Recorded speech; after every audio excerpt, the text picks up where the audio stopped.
Oh. Thanks, sweetheart. Howdy, folks. Welcome back to Thai Roast Garage live stream. It's Friday night. Let me know how the feed looks. Let me know how the audio is. Let me check my connection here. Got my Bluetooth off. 79% of the phone. Whitney's over here lighting dark, taking names. Brought back some menthols. Thanks, sweetheart. Okay, can I sit here for a sec while I smoke this?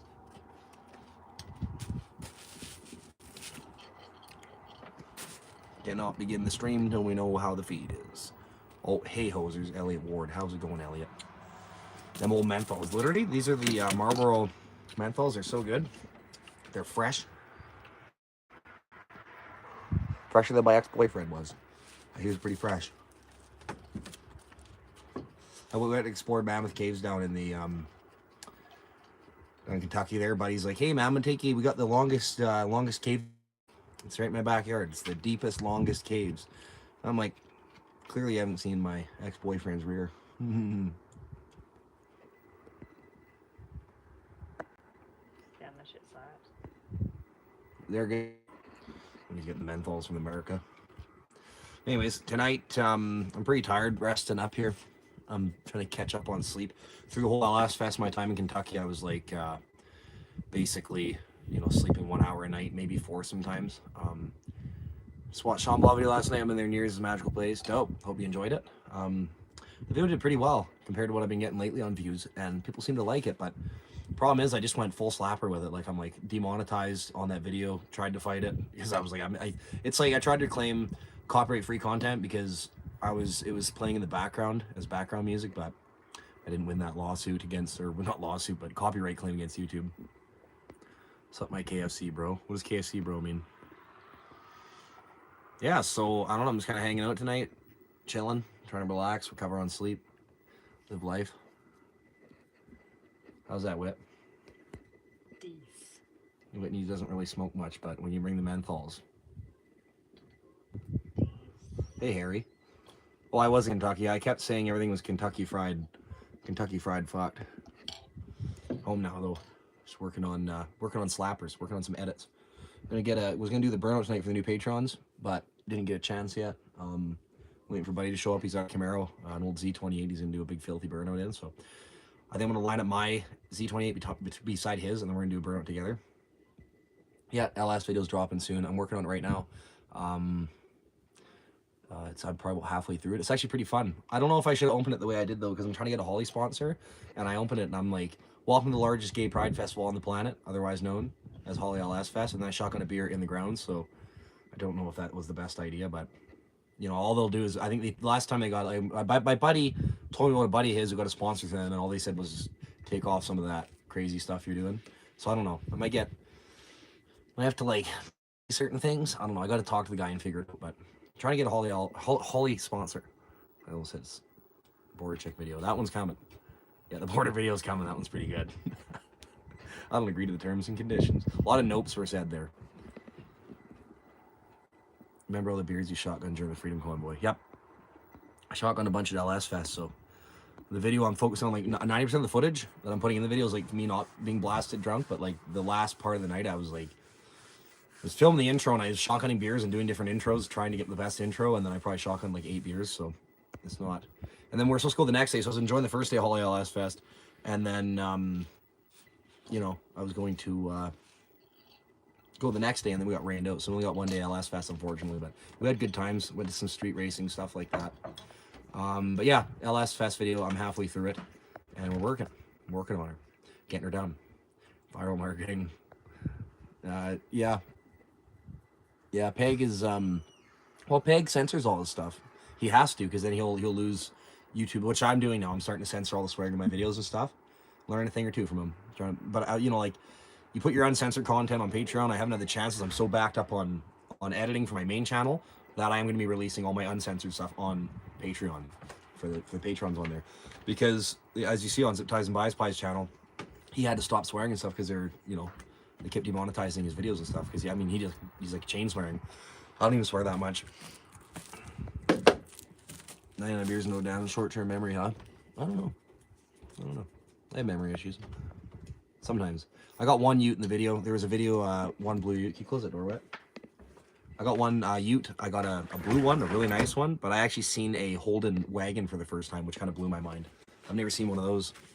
I didn't even know they existed. There's a lot of things I seen there that I didn't know existed. Interior on the Clipper looks mint and bright. Man, yeah, she's minty.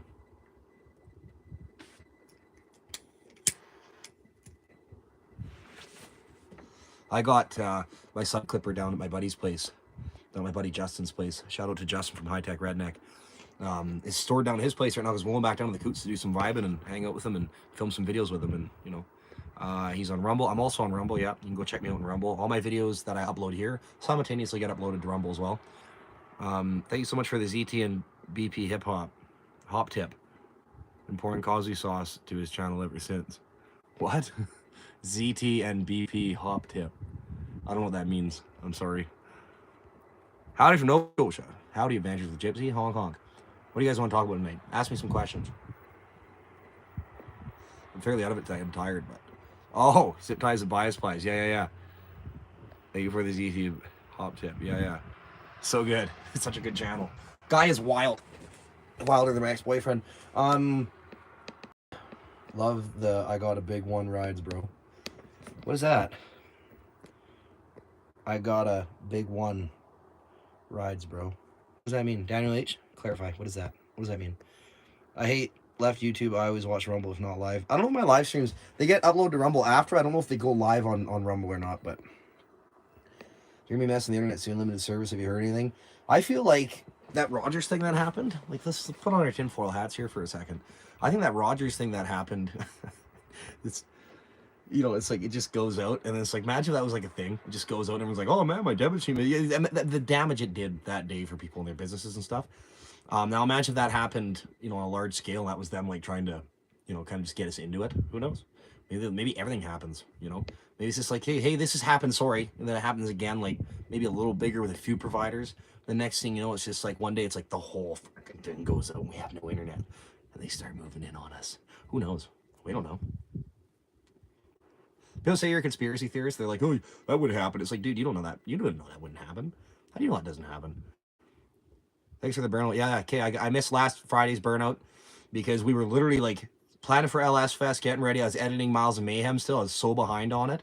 And then I couldn't do the burnout, couldn't line the guys up. But then I lined them up on Sunday or Monday. And then, yeah, Monday, I think. And then, you know, I didn't get the video until today. So today's burnout didn't happen either. So I'm doing today's burnout tomorrow. And then maybe I'll just hold it off week, release it next Friday, or maybe during the week. I don't know. They're supposed to be every Friday. But I was doing from the beginning, it was 4 burnouts for 4 Fridays. And then change it up going into the next month. Because these burnouts are hard to keep up with. They're really hard. What do you think, Pierre Tower? You think he can change this mess we're in? So a lot of people think that Pierre is he's bad news. You know, they talk about the elites and all this and the globalists and all that. And you know, the same people who support Trump will say, oh, Pierre was on the World Economic Forum. It's like Trump went and spoke there. Before it was like that aggressive. Before I think it's been a thing and it was like a plan, but I mean, like it's just gotten way more extreme the last couple of years. But I think that Pierre Poilievre is like, I don't know. It's hard to say. I mean, you know, he looks like a solution, but some people are, oh no, he's part of the globalist agenda and all this. And I'm like, yeah, okay. I mean, he could be, but if he, I mean, like, let's be realistic. Let's say he is. What are we going to do about him? We're going to have to wait until things get extreme again before you can rile people up enough to go out and protest again. Then the government will push us back again and we'll keep doing this. I mean, that's what will happen. We don't know. We're the solution. We are the solution, but yeah, we don't know. We don't know. But I honestly, I've watched him for years. I'm sure some of you have, but I've watched him for years. Like he's been in politics, running his mouth for years, calling people out, trying to hold people accountable. And to me, in the political world, that's pretty important. Like that you see a guy like that and the things he's saying, like he's taking a stand right now as it stands, for all we know, he's taking a stand against the nitrogen reductions or the fertilizer, all that stuff for the farmers. He's talking about affordable housing and like proper things. He's been calling Trudeau and the inflation. He's been predicting things. He's been through the whole thing. I mean, he came out during the convoy, supported us, talked to us, shook our hands. Whether you think it was a PR stunt or not, I think it was pretty cool. I think, you know, if he's not it, we're screwed anyways. You know, I mean, like it doesn't matter. If you think he's the guy who's going to take everything, you know, and he's going to put us into some sort of a globalist agenda and lock us down again or whatever, I mean, that'll be seen in years to come. But as far as it stands right now, we don't stand a chance anyways if that's the case. You know, I mean, we're going to have to go and ride again. That's my opinion. But like I said, I've been watching him. He's the only one calling people out. So, you know, let me read some comments here. I'm skeptical of him. AWG Darkbolt says I'm skeptical of him. I hope he can, but in the end, it's a politician saying the right things. That's so true. I mean, look at every politician that's ever been elected. They say a lot of crazy stuff, you know, and they never really hold themselves up to it. So I mean, will this guy be the first guy? Probably not. But you know, I mean, if you look at like his support, here, let's go like the Pitbull. Yeah. Bushwriter just said, Pierre's built the largest, fastest growing political movement in Canadian history. Trudeau is toast. Okay, here, so this is a great comment, because if you look at Trudeau in 2014, was it when he got in? The Liberals recruited 120,000 new Liberal members without a paid membership. Pierre, well, the Conservatives in general were able to recruit, I think, 350,000 new Conservative members. Pierre was like, I think, 60 to 80% of that, and they were all paid memberships at $15 a piece. That's pretty big. You know, and say this guy were to do what he says he's going to do, then they never do. But if he were to, and he were to actually start pushing towards this, man, that would be so cool to see a guy come in and like actually straighten shit out. But I don't know, man. He's thought like just what he said the other day about like wording things correctly so Canadians can understand it. Like it makes so much sense. Like how many times they word something before they pass a bill, and we can't understand anything that it says. Like it's worded so. It's such deception the way they word it. It's like you can't figure it out. Trying to read into it. It's like, what does that even mean? And then all of a sudden they're passing a censorship bill, completely censors us all. It's like, what the fuck, man? Oh, Kevin's coming out. Not Ronald Ayresman. But I don't know. We don't know. We don't know. I smoke weed and live in the woods and burn tires. Greta, how dare you?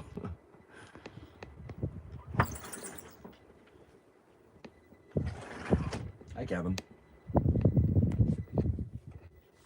Oh, he gone.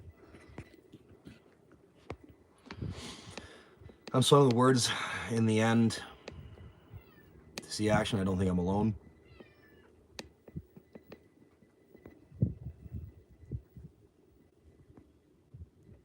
Yeah, he's all we got. He's literally all we got. Like, what else do we have? You know, we don't have, like, what do we have? And everyone's like, oh, we need to reform the whole government. And people, yeah, it's like, yeah, but I mean, how are we doing that, right? I mean, what else do we have right now? I mean, what else are we going to do? Get out there and, like, there's these guys I know that are just completely against, you know, the whole government. They're like, hate the government, not voting, this and that. It's like, okay, but I mean, you got to get that one guy out. You got to get, like, a conservative government, I mean, is our first step to change, to, you know, holding them accountable and keeping this momentum going. But as we've seen throughout history, when this shit starts to go like this way, civilization starts to get too comfortable, things are too good, it just comes with the nature of it. We eventually kind of just fall out of it, and we have to reset and go through hard times. And these are hard times. I don't know how much more harder we'll get, but this is the start. In my opinion, this is the start. I gotta put my hoodie on here. It's freaking getting chilly out. Over here. Over here. I don't know, fam. I just feel like the next time they're saying vaccine passports may come back here in Quebec. Yeah, so Trudeau, I mean, the other day announced, and this is crazy how low key this was. Like, Clyde Do Something covered this. Live from the Chev covered this a bit, and a few other independent news sources covered this. But Trudeau was at a press conference in Winnipeg the other day, and CTV News posted a thing on their TikTok where he said, "You need to go and get your boosters. Canadians need to go out and get their." They need to go and get their boosters. We need 80%, 9% of the population boosted, or else, so we can avoid having another winter of harsh lockdowns and stuff. It's like, dude, I take that as a threat. You're not bringing that. Why would you bring that back? Because you're a crazy dictator. Saline 88. Back to cars. When I found your channel, it was looking in the mirror 20 years ago. Beer Mustangs, beer Trans Am, beer. Keep it up. Yeah. I like keeping. I don't know. I like the car stuff. I like the political stuff. But I mean, like, I was always a car channel. Then I went on the Convoy, and then I became like a live streaming source for people to see what was actually going on, and an opinion piece. And yeah, I don't know.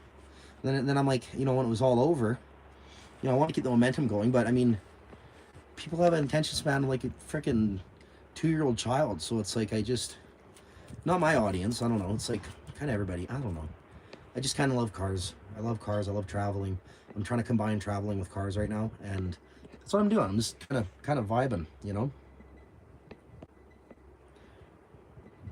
Boosters, okay, 2 turbo boosters ordered. But what's the consensus among the people? Do you think it changed compared to a year ago? I think people are having a hard time. They have a hard time admitting to a lot of things. You know, I mean, like, you gotta own your shit. You gotta own your shit. But people, I don't know. People are waking up. I think and yeah, they are. They are. People are coming to. I mean, like, I talked to a cop last night on my travels, and I talked to another person that, you know, I just threw it out there. I'm just like, screw this, screw the whole like the Rive Can thing and this and that. And I mean, the cop was agreeing with me, but she was like, I'm like, don't say anything, you'll lose your job. You never know who's recording you. I'm not recording you. I'm not gonna record you. I don't want to get you fired. But you know, you can tell she was like, yeah, screw the Rive Can, screw all that stuff. But yeah, I mean, like, we do, like, people, you can't expect people to keep getting boosters and stuff. Like, no one's gonna do it. And if they do it, I mean, they're whatever, man. Go ahead, but we're not doing it. And if you keep doing it and you keep buying into that, I mean, God, you're crazy. I think you're nuts.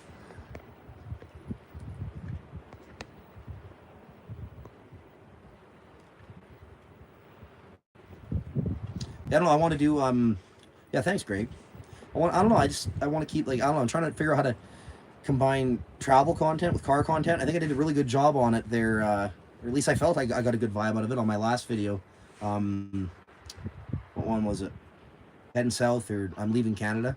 And I just kind of showed, like, traveling, and then also with some car stuff, getting into the car guy thing, and then now we go to LS Fest, and then we go around, we tour around Kentucky, see the Mammoth Caves, we go to the Corvette Museum, and yeah, I got like 3 more vlogs coming out on this, and I'll be moving back over to getting this Trans Am going. But that's where I'm at. It's like travel content, car content, trying to mix the two, because I want to keep people engaged. A lot of my audience, like, so far, I mean, they like both, but not as much like pure car stuff, you know, like where I'm in the garage turning wrenches and stuff, like, so. And I don't really like making in the garage turning wrench content as much. Maybe a bit, like my Trans Am, like, here's my Trans Am, here's a couple things, fires it up, we'll go for a drive, and then we just maybe interact with some people and see some things, go to some mountains and combine that. Like, hey, we're driving the Trans Am to the mountains today. Go to a cool spot in the mountains, see some things, do some stuff, meet some people. Yeah, I did a Corvette tour there at the National Corvette Museum. That was pretty cool. I also explored Mammoth Caves, just north of Glasgow there, up in Cave City. That was super cool. And then the Coyote is not installed yet.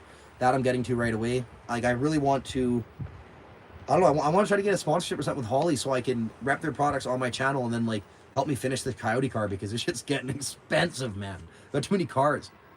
Thank you. I'm best at meeting people. Thank you. Dude, seriously, on the way down, oh, wait till you see my next vlog. It's like, or the one after the next one. I got, like, the people I meet that hook me up on the road, like, it's unreal. Whitney was explaining this thing to me where it's scientifically proven that the atoms in your body, when you're being positive or you're chasing the things that you desire and you're always pushing and going out of your comfort zone, apparently these become magnetic or something. They attract other positive vibes. And dude, I don't know how else to explain it in my life.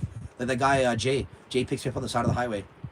And I'm like, I'm go across the border, going down to the States in my Volvo, hopping on a plane, going down to the States for first time in how many years?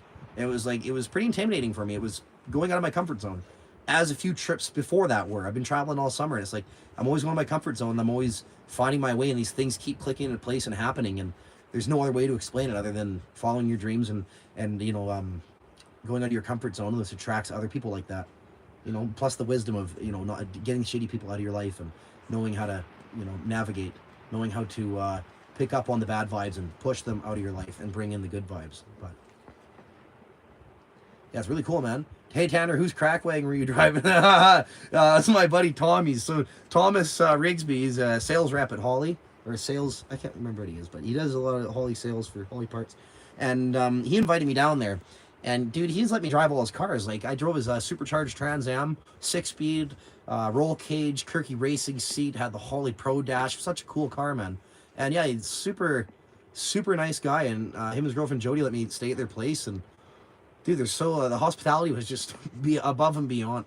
They just, you know, unreal. And that was his Neon. And he's just like, man, drive my Neon. So I was driving the Neon around, and yeah, actually fun little car. I never drove a Neon before. I always wanted to drive an SRT4 Neon. They got racing seats in them, cool little short throw shifter, turbo, 4-cylinder, and custom specific to the SRT4 Neon gauges, boost gauge and stuff. So yeah, super cool driving that car. Yeah, America. I gotta travel to America more. I know if I want to do car content on YouTube, I gotta travel around to events. Holly LS Fest. I'm gonna do Drag Week, a few things like that. But it's just, I mean, it's very expensive, you know, and I'm not making anything off YouTube right now.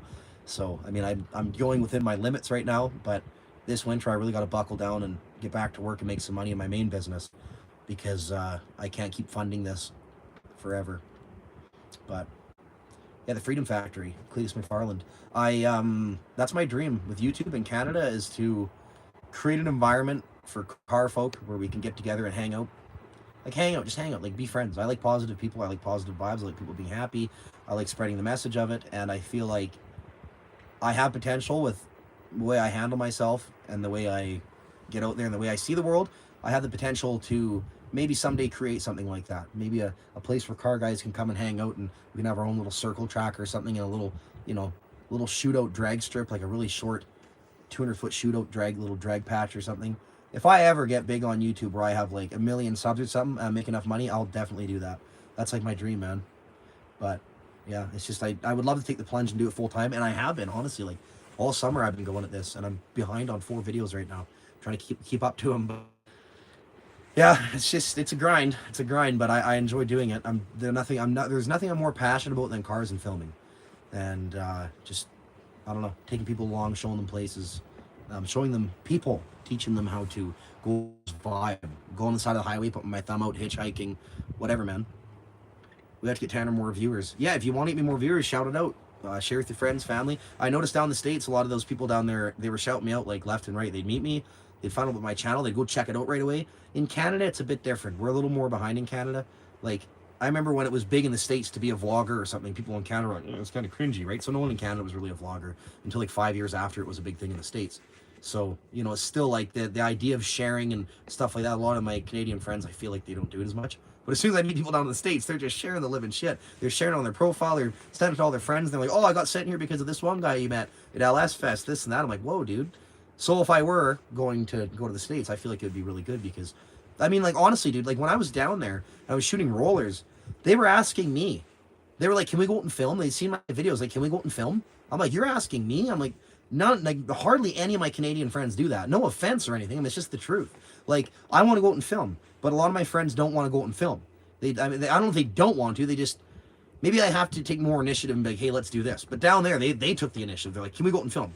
They seen the potential. They know what I'm doing, and they want their car. They want rollers in their cars. So like, let's go out and film. So we'd go out and film. It was really cool. It was super cool. I love Kentucky. Oh man, I love me some Kentucky Fried Chicken. Oh yeah. I found it because of the, Elliot says, I found it because of the Freedom Convoy, but I'm glad you're a car culture channel too. Thank you. I heart life. Dude, I heart life. I really do. Greg, so true. Kindred spirits, online, but very meaningful. Thank technology for that. Being used to unite us on all of our journeys. Must maintain hope, faith together. YouTube, oh man, Alberta has the best lube tubers. Yeah, lube tubers. Yeah. Zip ties by his place. DD Speed Shop's in Winnipeg though. Talk about car content. Guy's wild. He just went over 100,000 subs. Congrats, DD Speed Shop. It's unreal, man. Dog Johnson's waving at you. Yeah, some Canadians, not all. I just feel like there's more, like okay, here's how I describe my experience in Kentucky. I've always wanted to go to the southern states. Finally did it. Been dreaming of it for years, and dude, I felt like a puzzle clicking into the puzzle piece clicking into the puzzle. Like I completed the puzzle, and I was just content. You know, like I made a fucking like family pretty quick down there. Like I was actually, on the day I was leaving, I was super sad. Like my heart was hurting. I was like, dude, I don't want to leave. These people are so dope. Yeah, just right away, we all just were giving her. I mean, it wasn't any awkward, like, hey man, my name's Tanner, this and that. That's what YouTube's done for me. It's introduced me to these people, and like people on the side of the highway meeting people, and like, buddy, I met this one kid last night. He's just with dad. He's like, I think I know that guy. You know, he's like, I think I watch him on YouTube. He's like, yeah, he's a YouTuber. He's like, no way. So it's like the people kind of like, it gets away the awkward part. If they already watch your channel, then it gets the way the awkward part. It's like, hey man, you're hanging out. Like, you're just vibing. people, you're meeting people everywhere. They're willing to come out and help you, and especially because of the I should say, because of the convoy thing in Ottawa. A lot of that's just, honestly, people have helped me out so much and gone out of their way just to hang out and just, just whatever, help me out when I need help, or guide me in the right direction. Dude, that convoy did so much. It was such a shame when people thought when it was over and it ended. It's a shame that people thought that was the end, and that was bad. That was a good thing they did there. That was a really good thing. Proved what corrupt buggers they were, eh? And united us. That's the most important thing. I'm from the north, so I'm slightly more crazy than the average Canadian. Yeah, some of the southern Canadians, I don't know. It depends what province you're in. But I know they don't want to send it as much here. Like, they send it. And honestly, I'll tell you, like, Canadians have smiles on their faces more. Maybe they're fake, I don't know. But I know in the States, people like this. Made in America, Fuck you looking at, boy. And I'm just like, hey, I got the smile on my face all the time. And they're always like, who's this goofy prick? I don't know, I feel like I go down there, I'm lighting people up a bit. Canada, people are pretty friendly. They're definitely smiling all the time. People down there thought it was really weird and you'd hold the door for them, I could tell. Some people, they appreciated it, said thank you. Some people never said thank you, though. I remember the door for this one absolute fuckboy, though. Going to the restaurant, I hold the door for him. He's like just got the blonde hair like Jake Paul, and he's the blue eyes. And you can tell the way he struts in. Like, the guy's like 5'5", 130 pounds soaking wet, but he was a university student. He got his shit together, indoctrinated. And I hold the door for him. He walks in, he looks at me like this. Walks by, had like this super hot girlfriend. Just like, didn't even say thank you. I'm like, you privileged. That's privileged white people for you. That's back in the day. Oh, buddy. Mm-hmm. I was in it for the cat, dude. It's just what I don't want. I don't want a channel like I like Viva Fry, but I don't want a channel like that. That's not my vibe. I never want a channel like that, ever. I just don't. I don't want a channel where I'm just sitting in front of a computer. I'm not doing dope shit all the time. I don't like that. I'm not into that. I want to be out and about. I want to be hanging out. I want to just vibe with people. Be a hippie. Be a hippie gearhead. I don't know what I am, man. I'm a vibe. I like having fun. I like doing cool things. It's the best thing to me when I feel like shit and someone genuinely smiles at me the whole day. That's what I believe too. Fuzzy logics, I believe the living shit out of that. I believe that. I was sitting on the plane beside a woman the other day, and editing. I was at work. I had my hands up, and the plane takes off. She's sitting like this, and she's just kind of like looking down, and she looked like she was sad to be leaving wherever she was leaving or going wherever she was going. So I'm like, pause my video, pulled the headset off, I look over and I smile. I said, where are you heading? And then just lit her right up. And she was, she came out of her shell and said her husband was down working in Texas and Tennessee, and she was down visiting her husband, and she was heading home, and she was sad to be leaving her husband. So I feel like I put a smile on her face, just talking and communicating. That's what we can do as humans, is just hang out, hold doors for each other, be friendly. But we can't be fake Canadians, and some Canadians are fake. And I'll explain what I mean here. Hold on a second. Viva is Viva, Thai Roaster is Thai Roaster. Yeah, Viva is Viva, and Thai Roaster is Thai Roaster. Luna Photography, thank you for all your time coverage during the Freedom Convoy. Thank you. My pleasure. I'll be back there again. I will. Honestly, we need to go back. We'll go back, but we don't have enough motivation and anger right now to do it. Because the government's like, we'll pull off restrictions for a bit and we'll bring them back in the winter. We'll be back there. They'll wait. We'll do it in the winter, so we got to go back in -40 again. But we will. We'll go back in -40. We don't give a shit, man. Saying again there, I was talking about people. I was going to say something. I was going to explain. Someone remind me. I was on something before I read comments, and now I forget it because I've bad short-term memory. I got a great long-term memory, horrible short-term. We do not want Tanner leaving Canada. I'm back and forth, I think, going into my future. I love it up here, but I just, I know all the good spots up here. My heart is here. I love it here so much. I travel this place. Like, I'm living in my van in the bush, and the coolest places, meeting the coolest people. It's taught me so much about myself, people, the world, just kind of things, and stuff. And I just love it. But when down the States, I mean, car content, the heat, I like the warmth. This winter's coming in here, and we have beautiful falls, especially here in, all over Canada, Western Canada as well. But, fake Canadians, that's what it was. Okay. I feel like Canadians, a lot of time, the reason they say sorry, and the reason they say, sometimes, not in all cases, but I've noticed this a lot, sorry and oops, getting out of people's way all the time or whatever. I feel like it's a fake thing or it can be a fake thing because, like, people, like, they think their existence is irrelevant or something, so they're like, oops, sorry, I'm in your way. They're really friendly and they're really kind, and they, oops, then you go on a YouTube comment section, people are just like, get fucking piece of shit. I don't know, I think Canadians are great. I think there's I think people out east, I think they're and the people down in Lower Mainland, British Columbia, I think they're animals. But man, nothing. There's no people that are bigger sacks. People in Seattle. I was in a plane. I was getting maybe not Seattle people, but whatever about that hub, the energy there, dude. I'll get on the plane, and this guy, literally, or this chick, she's walking up the thing and she's lipping everybody off, and this one person in the back, says, motherfucker, I'm gonna kick your ass, you motherfucking bitch ass. You want me to get in your grill? This shit was like 90 pounds. 90 pounds, face tattoos, and then she's sitting there, and this one chick's like, hey, what's wrong? And they're talking, and she's like, kill that motherfucker. Then this one guy, who's like your typical stocky, kind of looking guy that would definitely want to, start something with somebody. He's like, hey, bitch, shut up. And I'm just like, whoa. Hey, we're on a plane. I expect this vibe on a plane. Then he's lipping her off, and then she's just like, you motherfucker, I'll knock you out. He gets all up like this, and he puffs his chest out. Fam. And he's like, bitch, I'll knock you out. And they're going back and forth, and I'm like, as if this is happening right now. First of all, she's retarded. Like, absolute just animal, but probably suffered trauma in her life, probably has something shitty going on. Feel bad for her, but she was just an absolute animal of a human. Then this guy looked like a 220-pound bodybuilder, like stocky, ex-military or something maybe. I don't know. Just your typical guy with a fucking right pierced ear. And short hair, blonde hair. He's like, bitch, I'll knock you out. Then they go to get off the plane, they walk off he almost punched her out. Crazy. And I'm like, wow, fam, wow. And then I'm going off the plane, and this one guy accidentally cut him off, and he's like, fucking asshole.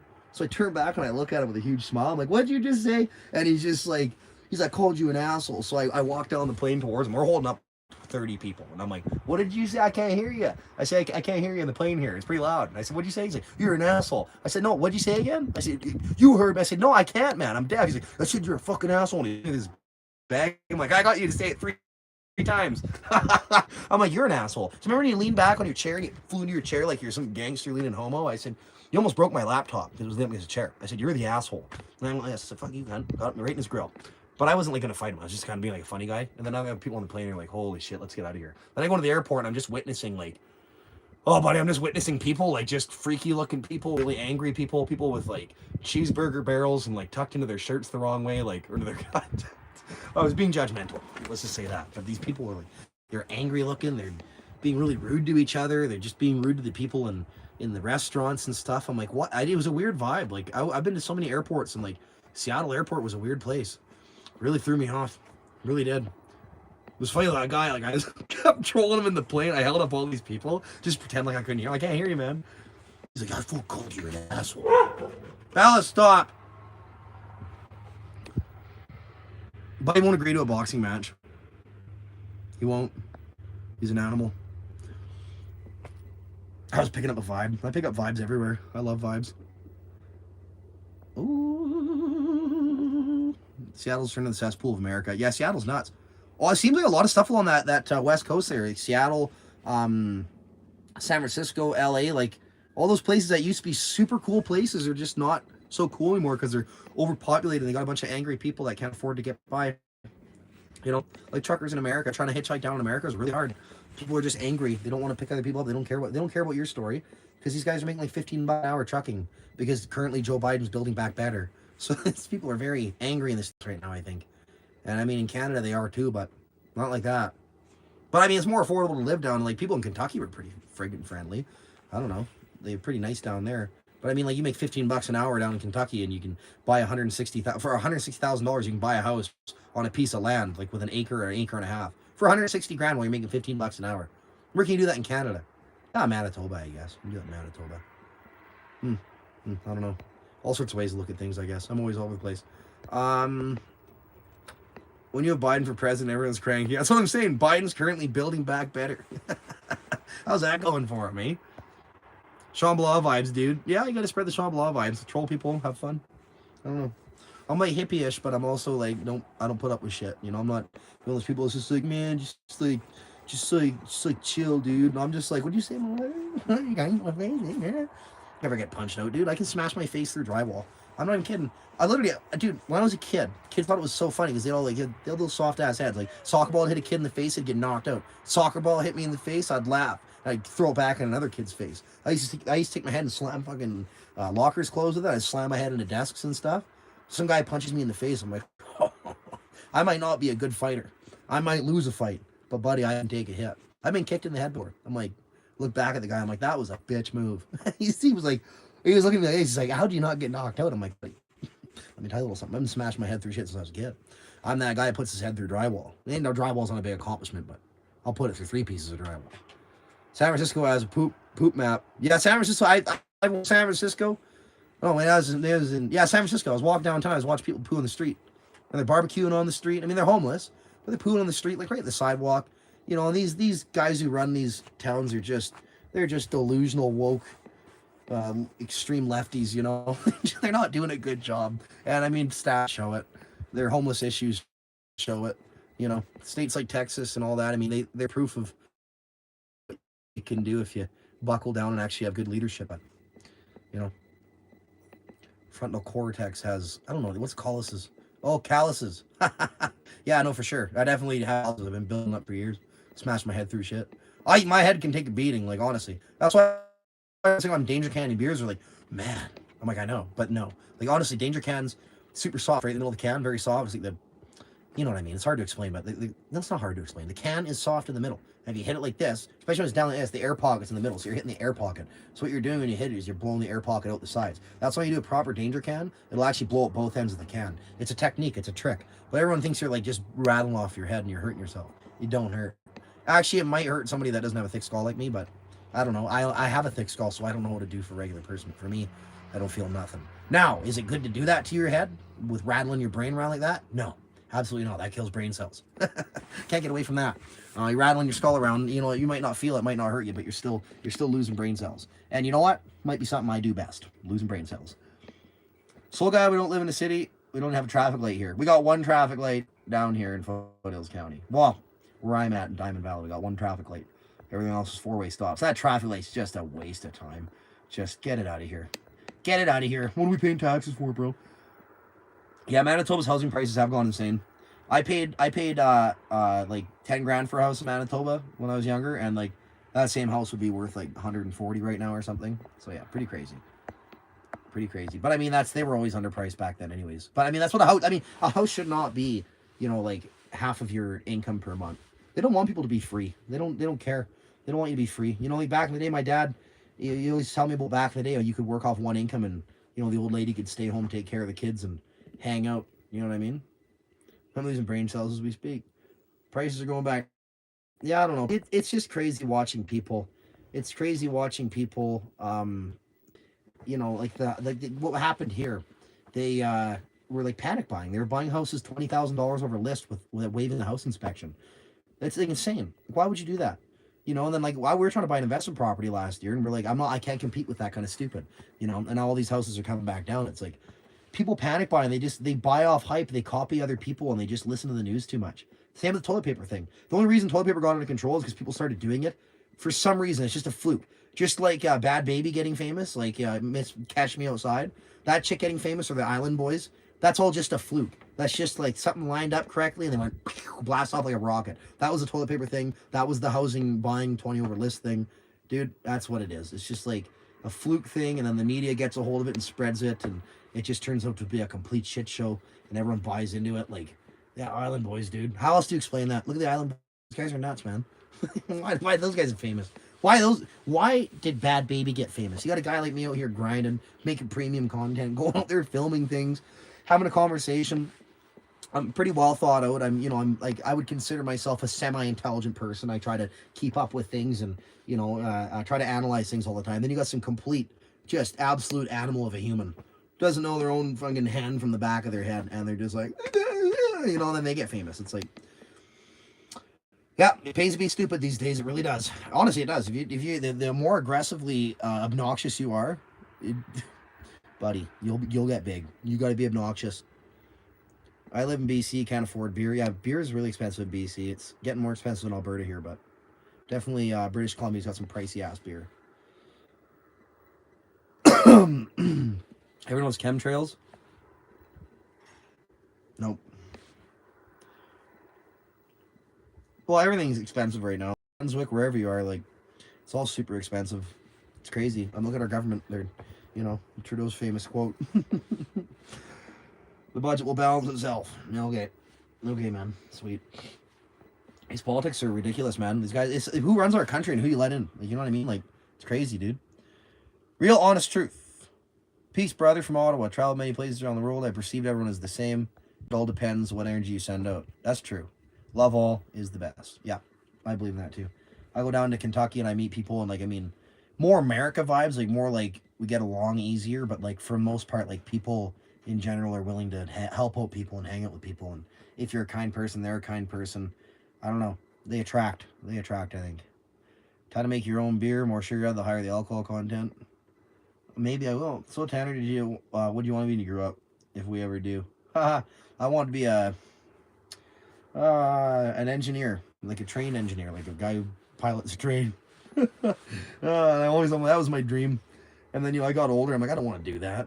It's like when you're a kid. Imagine that, eh? You're a kid and you're like, you know what? I want to pilot a train. And then your parents are like, let's do that. Let's just put you through school. Let's pay for it all now. We'll set it up so when you get old enough, you'll go to school for it, and we'll make sure that's what you do. Because of a decision you made when you were 5. Now imagine that with changing your gender. I want to be a Barbie. No, you don't. You're 5 years old. You can wait till you're adult to make that decision. Yeah, train school. Go in there to the train pilot. It's like combining. Farmers, when they're combine, you call them combine pilots.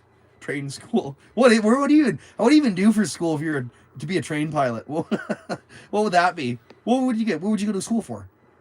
How would that work? I've never looked into that. What would it actually be? I don't know if there is a school you go to. Maybe that's why that guy's like, LOL, there ain't no train pilot school. You can go into train pilot school. My stepdad worked for CN Rail for 40 years. That'd be cool. You get to see some shit. I know a few people that worked for the railways up here, and dude, they're always traveling up and down the railway. I mean, it probably gets boring after a while, but everything does, except for YouTube. I'm serious, YouTube don't get boring. Everything I've ever done that I've made money with, I've got sick of, except for this. Literally, I make like a little bit of money now. But I made some money, and it's like the first time I made money. I'm like, I could always do this. Everything else is like, I don't want to do this. I'm super passionate about this, so I enjoy it. Motorized rail technician. No, train pilot. Oh, is that what? Hold on a second. Okay, I'm a train pilot. I got to drive a train when I was a kid. The guy let me sit in the passenger seat, the West Coast Express. That goes from Mission, British Columbia to Vancouver. I got to drive that train. He says, "Oh, you want to be a train pilot when you're older?" Lets me sit there and operate the controls through we were out by Langley or something on our way to Vancouver, so it was pretty cool, pretty neat. Got to experience that vibe when I was very young. And I'm like, you know what? I can't wait to do this when I'm older. Then I got older and I discovered the Dukes of Hazzard, and I was like, that car stuff looks kind of cool. And then I just became obsessed with cars. Like, literally, what got me into cars was literally the Dukes of Hazzard movie. I seen it in 2012 or something. Sean William Scott, Johnny Knoxville. When they're drifting that Charger. Holy. They're drifting that Charger to, if you want blood, you got it, AC/DC. And there's a scene where Billy Cricket's like, I'm calling this one the Drive for 5. All that shit just got me like, I'm like, what is this? And then that's where I developed like this kind of personality. I was like, dude, this is so funny. Just that needless lifestyle, running from cops and shit. And then it's funny because I believed I could run from cops, so I always ran from cops. Like, it literally, like, I know people say they ran from cops, but I literally ran from cops. Like, I would like do a burnout in front of a cop. I would know he never seen my license plate, and I just like flare out of there. I did it so much. I've ran from the cops on multiple occasions. It's been a while. I haven't done it since like last year, and then before that I hadn't done it in 3 years. But my early 20s, I was like, in my like late teen years, dude, I was like running from cops all the time. If it wasn't on foot, it was in a car. That was back when you had a 305 small block Camaro. You had no problem getting away from them. They had Crown Vics. But nowadays, you got to have something pretty quick to make sure you get away. Unless you got a lead on them and you're in town and there's some corners you can hit and shit. But they got like EcoBoost Fords with like 400 or 380 horsepower now. So yeah, those cars they have now haul ass. But I never got caught for it. Never got caught. Because I would only run when I made sure I could get away. But if it was in like a tight corner where I'm sitting there and they're like, I do a burnout and the cop flies at me and he's looking right at me and he sees my face and my license plate's exposed, just take the ticket, man. But if you know you can get away, you're like, this is going to be good. You pull around a corner, pull the e-brake, you just rip it away. Yeah, no problem. See ya, buddy. Go home and be nice to your wife. Don't be mad. Don't be mad because the law didn't work out for you tonight. Mark. But yeah, I don't know. I stopped doing that because I just stopped driving like a moron. I was just driving like a moron all the time. I still drive like a moron, but describe to us what your happy place is. Honestly, the moment when you get away from a cop in a cool car. when you get away and you look at your buddy and you're just losing it laughing. Like me and my buddy were driving through the Coots there a couple weeks ago, well, about a month ago now. Driving through the Coots and we're in his BMW and we're just hauling absolute dog, like 220 down the highway. And we're just laughing, we're dancing to this song. We're like, oh yeah, this is great, this and that. And then we look to our left and there's a cop just sitting there in the bush. He's on an angle. We look at us, we watch the cop go away, and we go really quiet. Then we look at each other. We're just like, I'm like, haul ass. And he hauls ass. We go up some corners and stuff and, you know, got away. But we were like hauling out. I think the cop, like we were watching the cop, we went by. I don't even think he seen. It was like this little bush he was in. He was in his phone. He was on his phone. It was, it's like, I looked at my buddy. It was so legendary the way we looked at each other. Like we're just losing it, laughing, dancing. We're just like, I'm like, haul ass. And we just hauled ass, got away, and lived to tell the story to all our friends. And we were losing it, laughing, like for like literally a whole day after. We're like, man, that was so funny. Like we were hauling so much ass, he didn't even see us. Buddy, come on. That's shit I live for. That's my happy place. Shit like that. And what happened in Ottawa and my traveling. A lot of things are my happy place, but that one is like one of the most pure feelings I know of. And shotgunning a beer 310 feet under the earth, which you'll see in one of my vlogs here pretty soon. I fought the law. I won. Mark. Yeah, I fought the law a lot. I used to go to court a lot over all my dumb shit. Never for running from the cops in the car, though. Never happened. Dumb shit they had to get me on. They couldn't get me on with the real shit, right? Every time the cop would pull me over when I was in my small town, he's like, we got you on this. I'm like, that's because you can't get me on all the actual shit. You know what I mean? Like, you can get me on this stupid little mischief charge, or this stupid little, what do you call that? Like, imprudent driving. You know, you got reported by, like, you know, Karen down the street. We've seen you driving in NASCAR fashion. That's what the one cop said to me. You and your buddy were driving in NASCAR fashion. I'm like, what does that even mean? You guys you liberals make up your own words. NASCAR fashion? Well, you were on his ass and you went into a corner really quick. I'm like we're NASCARs? It was a left turn. Is that why you're calling it? You dumb prick. So yeah, he would get some stupid little mischief charges, but never the big boy stuff that we would do, eh? You know what I mean? Like the stupid things we'd do, like do a heist and get like 5 golf carts and build like a underground golf cart street racing club. They never knew anything about that shit. They got me on 1 golf cart one time, 2 times, but they never actually got us for our big golf cart stuff. We got so many stories, man. I'm not gonna tell them all on here though. They're already done. It's already been 10 years. I think it means I get off scot free. But Tanner Crane, the real honest truth. 6 months before the Freedom Convoy, I went all around Parliament Hill, manifested peace, freedom, love, and energy, and I'm happy all the protest was about love. All about love, positive vibes, positive energy. Stunt driving, they tried. I had evidence. Cops were embarrassed. Yeah, they gave me one. I got 2 of the worst ones I ever got. One was dangerous driving, and the other one was reckless driving, which are pretty much the same thing. Just one's $100 more. So stupid. Cop clocked me. I'll tell you the one story when it all started with my war with the cops in Killarney, Manitoba. So one day I was driving past the cop's house, and he was on his lunch break, and he was driving his pickup truck. He never had his cruiser. Fly past the house, and he was a friend's father, and he flies past. I fly past the house. I'm doing like, you know, I'm hauling ass, and he sees me. I'm like, oh, that was that one cop we know. And he was in his off-duty car. He's for sure going to the cop station, ratting us out to the sergeant or something. So I go around buddies, and I come back, and I get a phone call from the RCMP, and the guy says, hey, this is Sergeant Robert Van Shawn. He's like a French guy, like a little sawed-off. I never even met him yet. He was their new sergeant. And this is where shit really started to go south for me with the cops in Manitoba. He calls me and he tells me, he says, oh yeah, we got you. We clocked you going pretty fast there, and, you know, this and that. He says, we need you to come into the detachment and have a chat with us. I said, I already took the day off work, but I told him I had to go back to work. I already had the day off work. I said, no, I'm on my lunch break. I'm heading back to work right now. I said, it's not going to work. And he says, no. He says, you got to come in. I said, I have to go back to work. I'll come in at 5:30 when I get off my shift. No, you got to come in now. I said, I have to go back to work. It's my lunch break. I'm not leaving the homies hanging. I will see you when work is over. And he's like, you got to come in. I'm like, all right, buddy, fuck off. And I hung up on him. So all of a sudden I get a phone call from work, and this woman that worked at the front desk is like, Tanner, the cop showed up looking for you, and you told him you were working here, and you aren't because you have the day off. And I just lied to the man. She's like, no, I'm not lying for you. I'm telling him that you took the day off. I'm like, for God's sakes. So anyways, I'm washing my car in the backyard, and the cop shows up. This is the first time I met this prick, and this is the guy that started everything with me. This is the guy that started frickin' picking on me stuff, and all the cops screwing with me in my small town. He comes up, Mr. O'Crane, come here. He gets all tough with me and shit. He's like a little, like 5'4" little French dude, a stocky little guy with a huge barrel on him, and these big boobs. Like, he was dead. He's not out of shape. Not something that should represent a police force by any means. You know, that's a weak human. And he says, come here. I'm like, oh, God. I said, hey, what do you want? And I come up there and chat with him. He says, hey, Mr. O'Crane, I don't appreciate you lying to me. You said you had the day off work, and you're in your backyard washing your car. I went to your work. I said, you shouldn't go to my work, man. I said, you should leave me alone and let me come into my own time. And he says, well, he says, we got to talk to you about something you did. I said, what did I do? He said, well, we caught you going 70 in a 50 zone. I said, did you now? I knew first of all, I knew the asshole was lying right there because I was doing 140. Where that guy was, he claimed that clocked me. Anyways, and he actually pretended it wasn't that guy. The guy who seen me, he pretending it was him that seen me. And he said, yep. I'm like, dude, I said, you say, how'd this go again? He said something about being in his car. And I said to him, I said, dude, I said, so what were you doing? I said, you clocked me on the golf course road? I said, what, Green, our buddy coming to his place? He's like, no, it was me. I clocked you. And he said, really? I said, where were you? I said, he's always coming to the golf course, finish up. He said, I finished up a round of golf. And I said, when you're just driving that little, you drive a Camry, right? He's like, yeah, I drive a Camry. This guy drives a Camry. Of course, he's butthurt. I got a sick-ass Mustang. And he drives a Camry. And I said to him, okay, so I kept getting him to admit these things. It was so easy. And I was young. I was like 17 or 18. Yeah. I was 17 or 18. I'm getting him to admit this. And he's saying all this shit. And can I have one of those menthols? He's admitting to this stuff. So I said to him, I said, okay, listen, buddy. I had him on his high horse.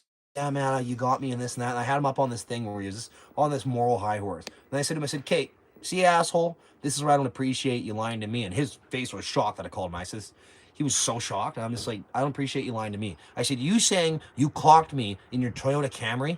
Like you have a radar in that thing? I said, you're full of shit. I said, it was the other guy that seen me and he reported me. He didn't have a speed read on me, so he just made up a speed. Because I know how fast I was going. It wasn't that. It was way faster. And yeah, so ever since then, he's like, we'll see, Mr. O'Crane. We'll see. And he leaves. I said, get off my asshole. Get off my asshole. Get off my lawn, asshole. And then he left. And then it started this whole thing with Clarny cops. And they fucked with me for years. And I ended up moving away. And I got a lifetime driver's license suspension over it and stuff. Over some really dumb things. I'm not getting into it. It's a huge, long story. It's really interesting. But I got my license back now. I beat them all. And yeah, pretty crazy. Is that yours or mine?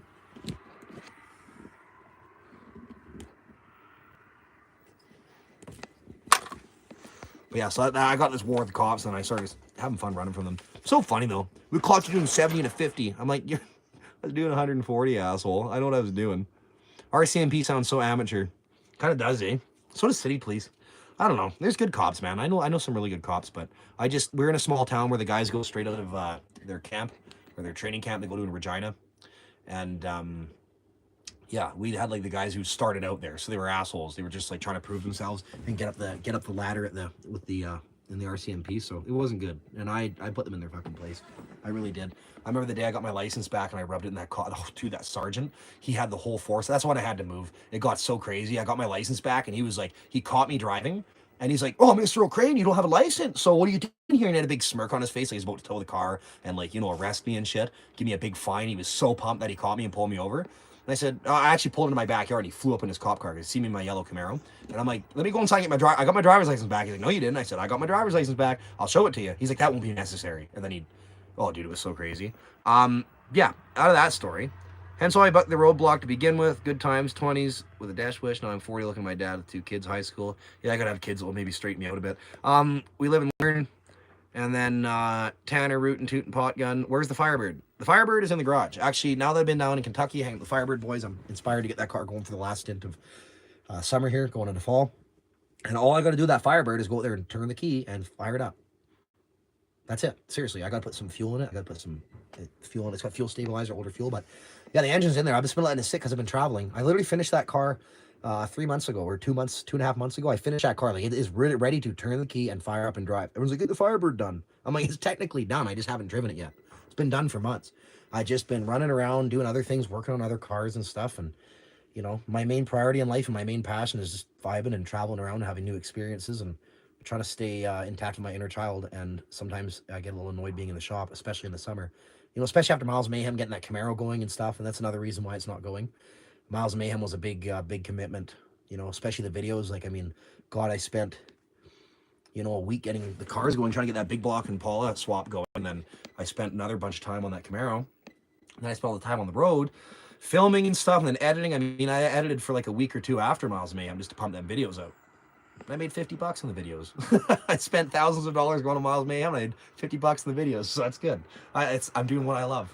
And yeah, it's just like the Firebird just hasn't got to it yet. Thanks, Maiden. I enjoyed that. What fuel stabilizer do you use? Stable. Yeah, stable. I also have the 55 Chevy that I want to get going as well pretty soon here. That one is going. I just gotta go get it. It's my dad's place. It's like my dad's car, my car, and he wants me to bring it out here and do the brakes on it and maybe put another engine in it. We're gonna figure it out. We're gonna figure it out. I love that 55 Chevy. I just want to get driving it.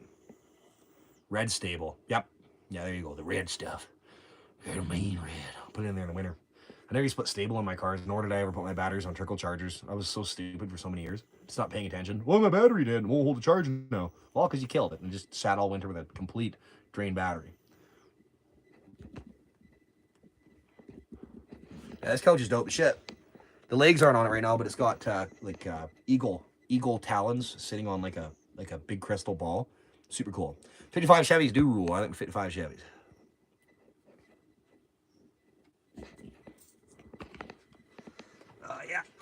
Yeah. So tonight I'm gonna go get back in my gym schedule.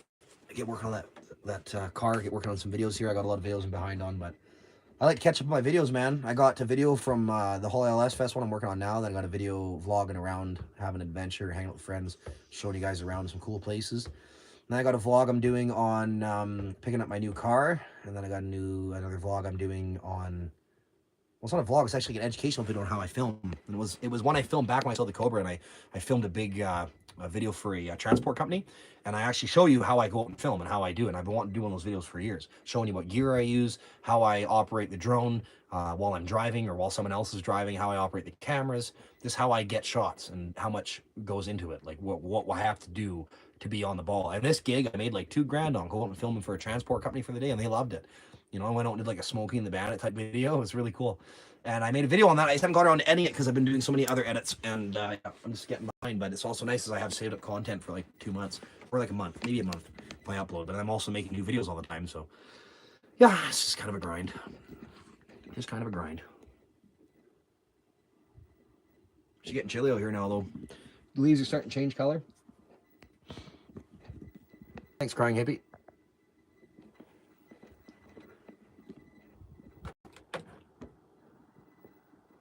Show you guys what's going on out here. It's a little bit smoky. The smoke finally cleared up today, though, a bit. Still smoky out there in the forest fires from British Columbia. But we're doing pretty good. We're doing okay. Down here in Potawatomi County. There's my yurt. I'll show you guys in the yurt. Might as well. Hey, Bella, should we go show the yurt? You wanna go for a walk? Let's go, Belle. Come on. Let's see the yurt. Did you put a porta potty in it? No, you just shit on the floor. Hiya. Come here, Belle. Come here. Come on, Belle. Come on. Come on, let's go. Let's go. Down the stairs. Down the stairs. Down the stairs. Whitney actually moved this into the front yard while I was gone. And all on her own. Moved it all in the front yard. Really cool. You open the door and you get a mountain view. It's got a wood stove in it and stuff.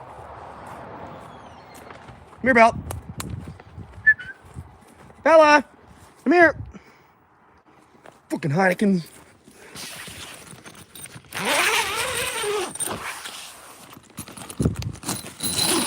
Bit of a struggle to open this thing. It's so many zippers. We took the bed out of here. Whitney has her breathwork ceremonies in here, but look at that. It's chill. 16-foot diameter. And you fit like 16 dudes in here.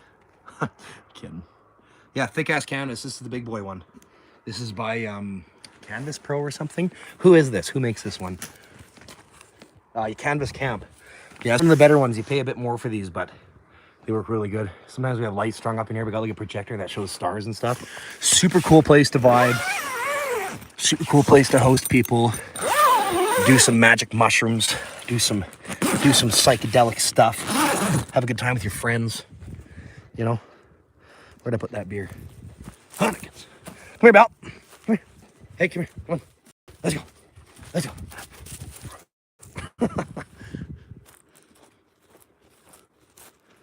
Then you see the mountains. Anyone else got a beer going right now? Some Heinekens.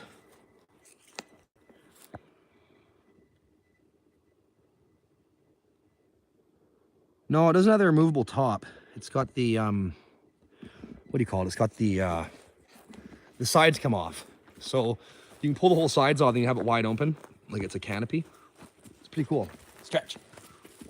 Let's go. Let's go to the shop. Let's go to the shop. Let's go to the shop. Hey, come here. Let's go to the shop. Let's go to the shop. Yeah? Let's go. Buddy. Buddy. Let's take a peek at. Let's peek what's going on here. I haven't been in here yet. See what's going on. I got a punching bag training for my match.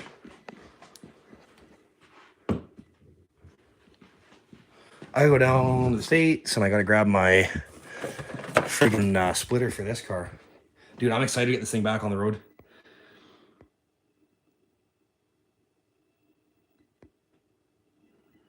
See, I'm gonna read some comments here. It was 6 here last night, freezing. Yeah, it's getting cold. Getting cold. It's getting chilly now. You know, Canada's doing its thing, which is kind of annoying, but yeah, we got some rain. We got a bit of rain. Camaro, gonna take that for a drive tomorrow morning. Really excited to drive it again. Haven't driven it in a while. There's a mattress in here behind the Mustang for some reason. I don't know why. There's the Turbo Coyote deal. Sitting there waiting to go in the car. Yeah, the Trans Am's super dusty. Hasn't been washed in 2 years. It's actually really terrible. What are you doing, Kevin? Hey, it's Kevin. Bella, where you at? Come here, Bella. Come on. Come here, Bella. Bella. Oh, there you are. Come here. Come here. Bella, come here. Hey, come here. Hi. Hey, baby. Hey, baby. I'm gonna eat you. Yeah, Kevin's the cat. We're having Kevin the cat. It's funny. Name the Kevin. Cat Kevin. Ah. There she is. There's my Holly system for it. Holly HP. I got that with the Coyote build. It's a whole brand new Holly HP system. I'm doing a Holly Pro Dash in the car. Look at this thing, man.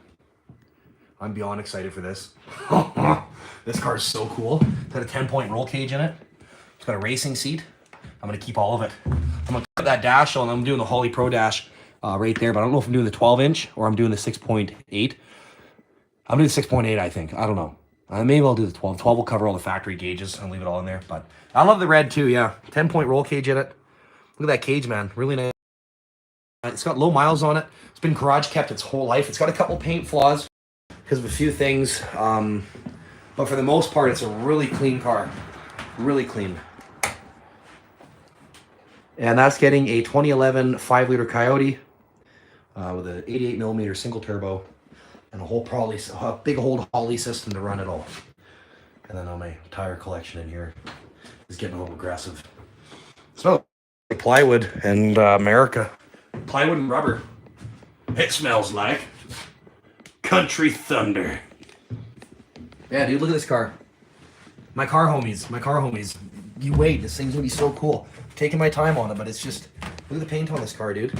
It needs some correction and stuff, but it's really good. Like, it's literally been garage kept its whole life.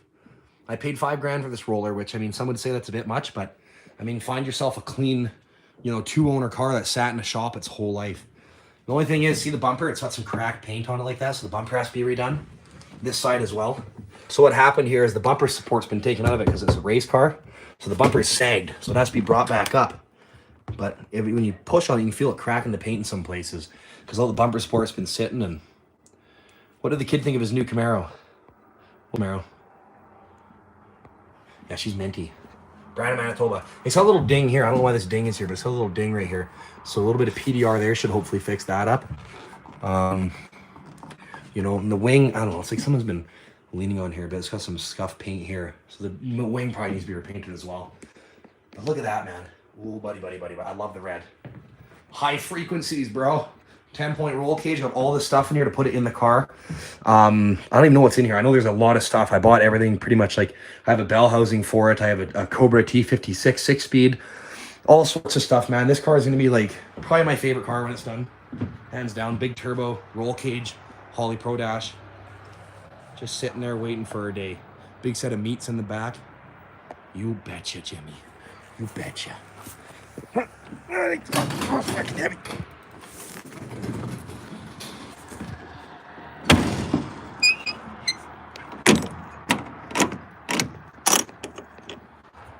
Is that the Mustang you drove out and sold? Nope. I had another Mustang. October 2003. That's my winter project, yeah. Because right now, as it stands, this one's done. This one's good to go. That one I just got going. I mean, this one's my life for the first time in 10 years. So I'm really excited. This one's done. You know, driving, and I got this thing back in my life. It's very emotional this summer, driving the thing for me again. This one's got a cracked ring or something, or a broken ring. So pull the engine, re-ring it, check how the cylinders look, put it back together. I mean, that car's very easy. You know, the main project is this, the Coyote swap. And then I got that 65 Impala that I got the big block in there right now. I'm trying to find a Muncie 4-speed for it for a reasonable price. You know, I want a Muncie 4-speed or a Borg Warner 4-speed that goes with that before I got in that Impala. So, but yeah, the Coyote swap and then that are my goals for this winter. And got a lot of boys who want to come out and help and work on some cars. So, you know, I don't. When I don't have people that want to work on cars with me, I don't do it as much. I like working on cars with people. I used to be the other way around, but now it's kind of that. I'm pumped about this car, dude. Like this thing, I put so much into it. It's just like so much time, money, effort, and it's starting to show. You know. Let me pop the hood here. I'll put the phone up on here for a second. Put the goddamn T-tops, boy. Oh, it sounds like a new car in here, dude. Man.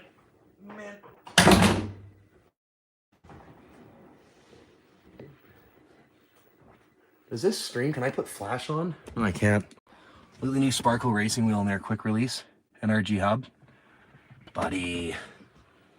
But yeah, I'm getting her going. She's coming out this next week. I'm gonna break the engine in on it, get her going.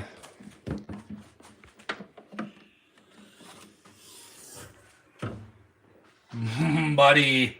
I can't wait to get the chop on this thing again.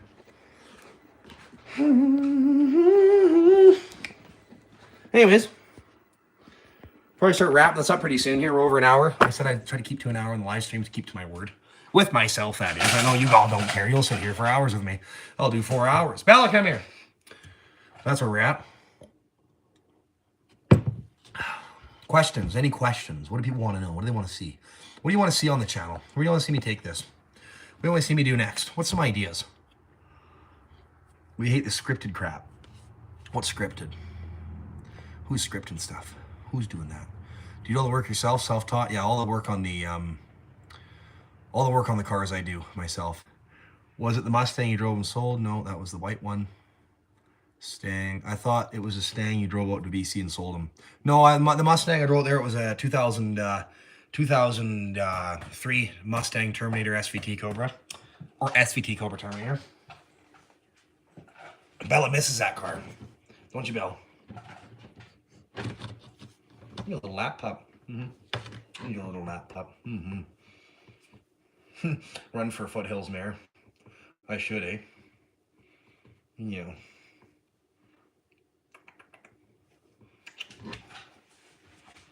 Yeah, I said that earlier. Congrats to DD Speed Shop there. Actually, he was helping me out the other day there. His dad's a Volvo tech.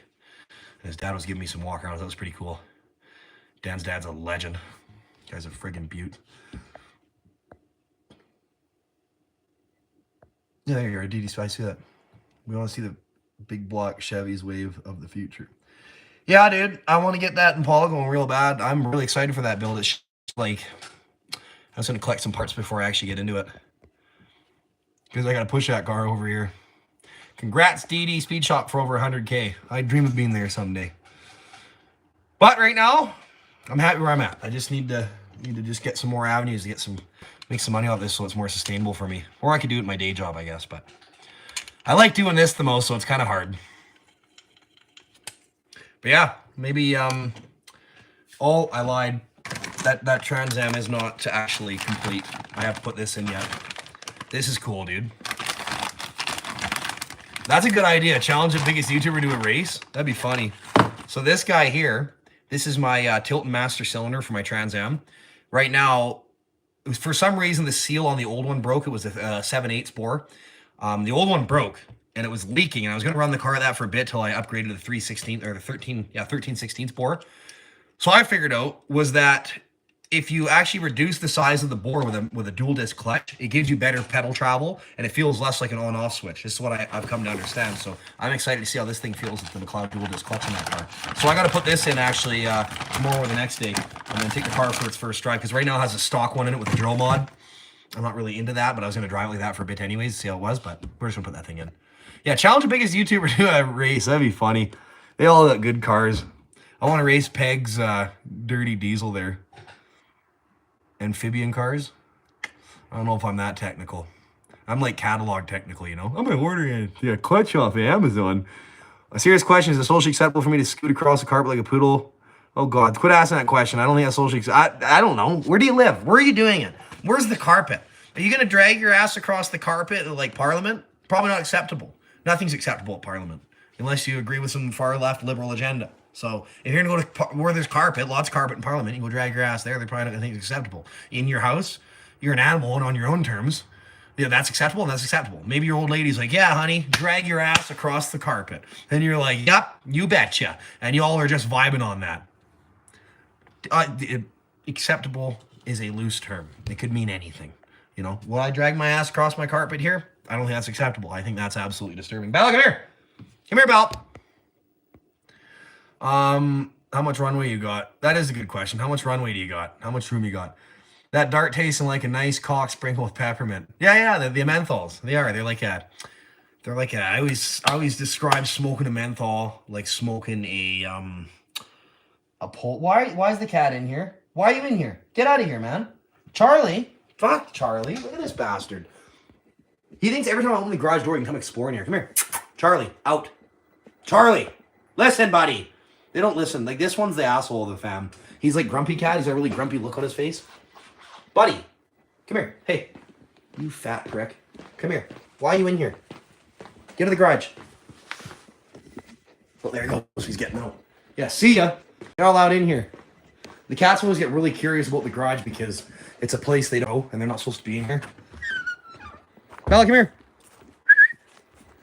Bella, come. Oh, there's a black cat, Vader. We got like 4 cats, man. Look at this. Oh, they're having a show off. You guys gonna fight? She still doesn't like Charlie's new to the family, and she's really pissed. Yeah, she's look at her. She's doing all right now. She's like a territorial thing. She's like, meow. I know, Vader. We brought weirdos into the house. You were an only child before. I know. How'd Bella get on the deck again?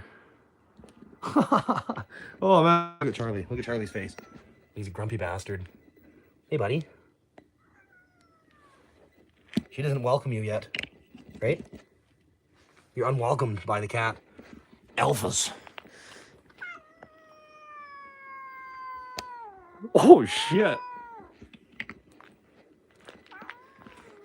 Charlie pushes his luck.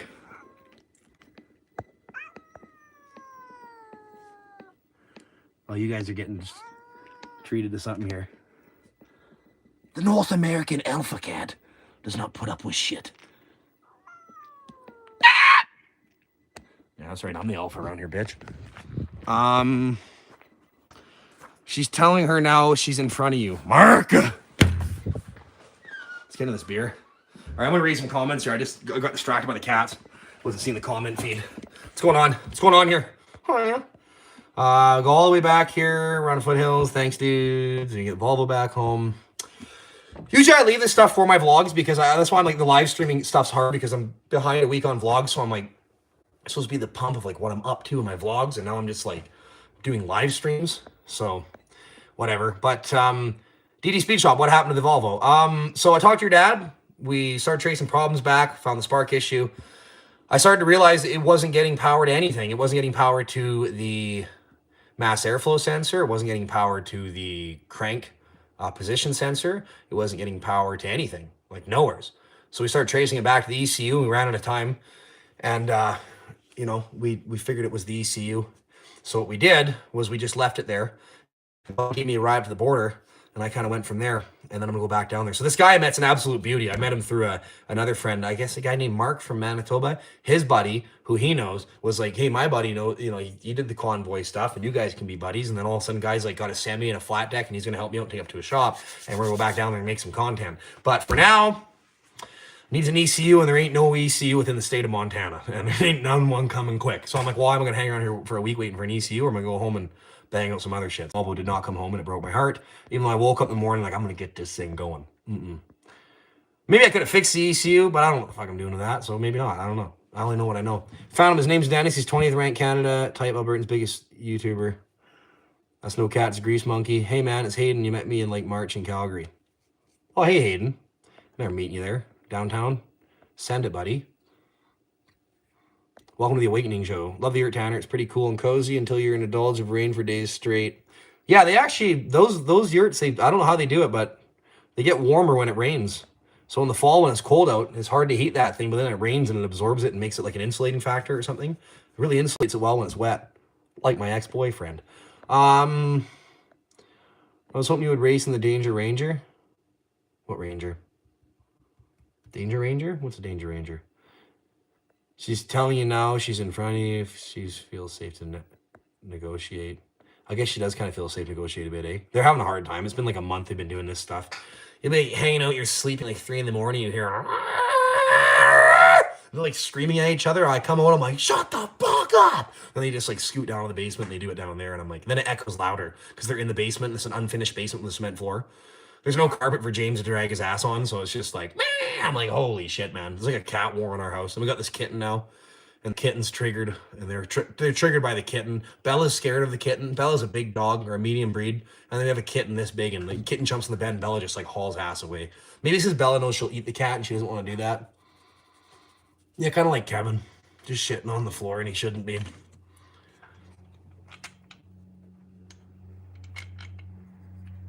I'm putting a Phillips screw. Oops. Not there, ma'am, not. There's a screw. Hiya. Buddy, I finally got caught up in sleep last night. I've been sleeping like 1 hour. LS Fest and shit. I'm down there just going 5 a.m. I'm watching Lamborghinis street race. These guys bring out their Lamborghinis. So funny. Just watching 2 guys in Lamborghinis, just like not pussies, man. Guys in Canada are pussies. You never see guys doing anything with their Lamborghinis. Down in the States, everyone's racing Lamborghinis. I got this little bell housing piece. I'm putting a cover for my bell housing, the flywheel inspection area. And I can't find a bolt for it anywhere in my garage. The one that was supposed to be in there. But I found a Phillips head. I'm going to put that in there. It's not proper, but I'll do it anyway. Yeah. It's pretty neat. Just doing car stuff, trying to figure out my stuff. Really excited to get back to work on them. I've been traveling all summer, so I've been getting as much car stuff done. I'm just pumped I got this one out. This one I've been putting this car off for like 10 years. I'm so pumped to have it back in my life. Look at that shot right there. LGBTQ. The LGBTQ cars. Used to be cool to have a Trans Am. Now trans means something a little different. I'm trans. Longview Saloon, Sunday, pass through my father-in-law. Tomorrow, there's something going on at the, something rock, Big Rock, whatever, the brewery there in Black Diamond. They got a live band. The guy whistles when he sings or something, I was told, so it's kind of exciting. I might go see that. Yeah, yellow glasses matches the car. These are trans LGBTQ glasses. I see life a little differently through them. Oh, yeah. The Bruce Jenners. Yeah, right on. I don't know, man. It's like, it's funny because like yellow gets people barking. That's my favorite. Like I'm a troll. Like I troll all the time. So it's really funny when the yellow cars get people like upset. Huh, too bad it's yellow. It's like, where's your car, bitch? You know what I mean? Like, be some person that literally drives like a Hyundai or something as their daily. Huh, too bad your car's yellow. I don't like it. It's like, my rims are worth more than your car. Shut up. I don't care. One chick's like, why is it yellow? And I just fucking did a huge filthy burnout for her. Her boyfriend liked it, but she was like, I don't like it's yellow. I'm like, why you gotta hit me like that? You know? Why you gotta hit me in my ego like that? I thought I was cool as shit driving them cars. That's the thing though. Like honestly, I don't drive the cars for other people. I like them. At first, I like the yellow Camaro, but I never liked the yellow Trans Am. But I got a super crazy good deal on the yellow Trans Am. And I was like, you know, then I'm like right into it. I'm like, you know, it grew on me. I like the yellow, but you got to accent them with black. It's like, I would rather a Sunset Orange metallic one, but good luck finding one of those. My friend has a Sunset Orange metallic car. Really cool. but they're the yellow cars. You got to accent them with more black. You got to tint the windows limo. You got to put nice rims on them, like charcoal colored rims or black rims. You really got to make that orange pop. Actually, sunset orange metallic cars look really good with chrome wheels. The WS6 Ceta doesn't look nearly as good with chrome wheels. That's my opinion. We're crashing at Uncle Earl's. Oh, okay, yeah, you're from the Coots, eh? Yeah, Ty, that's right. You're from the Kootenays there. I was drinking with your dad there a couple weekends ago, I believe. And yeah, Uncle Earl's, eh? You guys will let me know what's going on there. I might come over for a couple beers. Might go over there and well, my motorcycle's not here, which kind of sucks. It's down the Kootenays. I want to ride my bike, but what are your thoughts on Pierre Poilievre? We got into this earlier. I think there's no other option. I mean, not right now, not with the current state of the population. So I think if he does, which God, no politician does what they said they're going to do, but if he does good, we can only hope. I'm Callum, Hayden's brother that you met. It was awesome you don't wreck all your cars going 200 miles an hour. Callum, Hayden's brother that you met. Nice. Yeah, I don't think I have anything that'll do 200 mile an hour. No, maybe Trans Am may do 170, 80 mile an hour if I'm lucky, going downhill with a breeze in my back. But yeah, I think Poilievre has a good chance of turning things around. He makes sense. He's the only politician. And this is why I say a lot of my friends are like, and some of my friends are like, anybody who thinks Pierre is good is a complete moron. I'm like, you're not convincing anybody with that kind of rhetoric and attitude, first of all. Second of all, if you look at the whole political spectrum, he's been the only one that's been calling anybody out. And that's how aggressively separated people are, that you can look at the one politician who's been calling everybody out for the whole time. The whole last freaking 15, 20 years and calling people out, trying to hold politicians accountable, and you still don't like that guy. But what else are we going to do? What's your plan? You got a better plan? Because there ain't none. There ain't no better plan. That's all we got. And we better hope it works, because if it doesn't, we're all screwed anyways. We are screwed. If Buddy's all part of the other bullshit, and these same people, they're always Trump supporters. They love Trump. Cool. I like Trump too. They're always Trump supporters. But well, Pierre was on the World Economic Forum, but they removed his name. I'm like, did you not see that Trump was on there too? Trump's good, but Pierre bad? It's like, I don't know, man. It's like, we don't know. We don't know shit. And what we do know is that the current government is an absolute shit show, and they engage in divisive rhetoric. And then when Pierre comes up and he kind of stirs the pot a bit, they say he engages in divisive rhetoric. So there's a thing going back and forth, and it's like, I don't know, man. We just got to see what happens, because I don't see a better plan right now. Someone present me the better plan that doesn't include 3 people overtaking the government, and then we'll have a chat about how bad a guy Pierre is. That's my opinion. That's my honest opinion. You know, all these guys are like, man, Pierre, the whole government needs to be reorganized. It's like, yeah, for sure. That'd be nice, you know, before the globalist agenda started happening. But, I mean, we have a total of 3 people that are willing to go out and just engage in a bath of blood in such way. So, I mean, I don't think we got another option right now. And, you know, we don't have enough people. We don't have enough people awake, you know, to go out there and, you know, and what are you going to do? What are you going to do? Stand there and be like, we are the government now. 9% of us have no idea how to read a goddamn book. How the hell are we going to be the government? You know, so in time, we get change. And that's the only way. We start now with a revolution, and it pushes towards change, as all revolutions do. They start with a small fringe minority, then they move towards change. Always. Through everything in history. Always. So this is where we start. We get a politician and a political party moving for us. We start turning the wheels of democracy in our favor again. And we start going back to some more conservative grassroots ideologies, which is what we need to do. And that's the only thing we can do in a democracy. Anything else is absolutely treasonous to your country. You want to go in there and overthrow the government with your maybe 500 people that would be willing to go do that, then you're completely destroying our democracy. It's completely a threat. Completely destroying it. You're completely throwing everything out the window. You have to change it in the pendulum swings one way, you push it back the other way gradually. That is how you do it. You don't go in there and you don't start getting violent. And you know, if it does have to get violent, if they do push really hard with this current government, then they are the treasonous ones, and then we do have to push back. But we can only judge that in time. Right now, you cannot say, oh, this is the way it has to be, and we got to go in there now. Nope. You got to play the time card. You got to push things slowly, you know. I don't want to go in there and see a bunch of violence and, you know, have them invoke the Emergencies Act again because of a couple idiots. That's as far as that's where I look. We need to start taking out these politicians and all this crazy stuff they're saying. It's like, dude, you do that. You thought the Emergencies Act was bad back in the winter? Oh, buddy, you haven't seen nothing yet what they can do with that act, and they can really bring it in and justify it over that. And you'll see us be if our numbers were destroyed that easily under such light circumstances. Imagine something larger than the FLQ crisis. Imagine doing something like that. It wouldn't work. So Pierre's our only hope right now. Sorry, that's my opinion. Honestly, present me a better one. I don't see it. I just don't see it. I see a guy that's been doing this for literally a couple decades now. He's been saying, listen, hold people accountable, calling people out, making them very nervous. He hasn't been getting answers from them. And now you're watching the whole liberal caucus and like a lot of these left-wing news reporters all getting up in a stir over this. They see his win last week, and they're freaking out. There's been like meltdowns on TikTok and stuff. It has been just... I don't have TikTok. I refuse to absolutely refuse to have TikTok on my phone. China, I'm not doing it. Does anything change in Canada with the death of Queen Elizabeth? I don't know.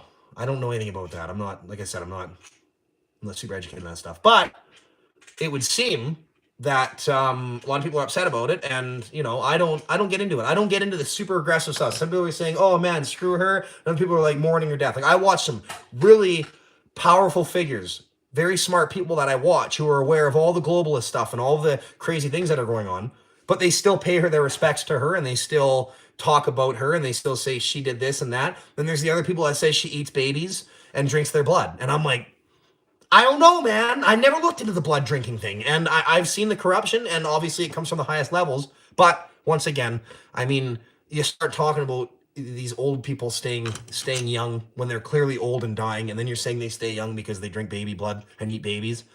That's a little far from me, I'm not gonna lie. That's a little, come on. I mean, maybe I'm just an ignorant buffoon, but just as far as I'm concerned right now, the world's already crazy enough without the whole eating babies thing. So who's eating babies? God damn. Come on. We're falling apart here. We can't agree on anything, man. We can go down this road. We're trying to get conservatives in. We're trying to get away from liberals. Then all of a sudden, all the conservative grassroots Canadians are starting to not be able to agree with each other whether or not the Queen ate babies. So, I mean, I don't know, man. Like, where's that going? Well, I think we're just falling apart. I think this happens two ways. We get our shit together, and we all become kumbaya, and we push the pendulum back, and we become a great nation again. Or this is really the start of the moral decline of this nation, and people just think that everyone's eating babies, and and they should get 9 boosters, and who knows. I'm gonna get demonetized for talking about eating babies though, so I'm probably gonna stop talking about eating babies. But I think that's where people are at. We're talking about eating babies. Let's read some comments. Pierre is our only hope. Bingo Tanner, I hope to be a good politician. Yes, agreed. No one else pushed back. And, if you want change, we had to go make change. You gotta go out and vote. You want to vote? You want to go purple wave again? Go purple wave. But I mean, it's like that party ain't winning anytime soon. So I mean, like, you split votes and stuff. Like, you just get out there and just the last time voting for those conservatives with Aaron O'Toole was like, ugh, not that guy, man. That guy was a moron. That guy absolutely just, it makes you not want to vote. I get it, but it's like, what else do you do? Where are you going with this? How do you deal with this? I don't know. It's crazy, man. We're all just like people that were trying to live our lives, and we're all very comfortable having fun. A lot of us started falling out of politics and not paying attention. It used to be very disrespectful to talk about politics around a dinner table. But now it's becoming popular, and people are like, oh, it should become popular. We should be talking about politics so much. It's like, dude, because we've become so complacent and not talking politics, and the average Canadian or citizen of their country does not educate themselves on politics, therefore there is no actual real strength in the population to hold them accountable. So they keep pushing shit year by year and introducing new legislation and creating all these buzzwords and wording these bills really, really sneaky ways. And the next thing they're passing laws, you're like, how the hell did that get through? Well, they worded it so literally the average person cannot understand it.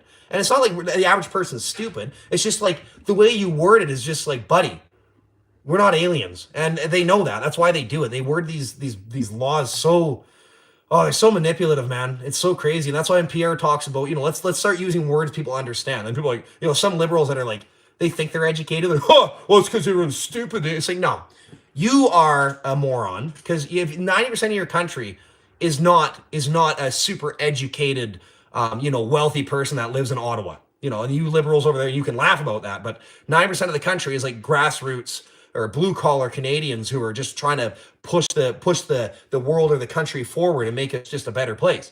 They're out there working, and they don't understand half these buzzwords. They went to school to be a farmer. They went to school to be a doctor or whatever. They don't understand these stupid words that come out of Ottawa. You know what I mean? They word things very sneaky. And when Pierre said that, I was like, dude, that does make sense. And you know what? Maybe he's bullshitting us all. That's for all we know. Maybe he's bullshitting us all. Maybe, he's the next leader of Nazi Germany. Maybe, he sees a bad, weak government that's just destroying lives. People just hate them and despise them. And he comes in and capitalizes on that power. And now we go down a really dark road.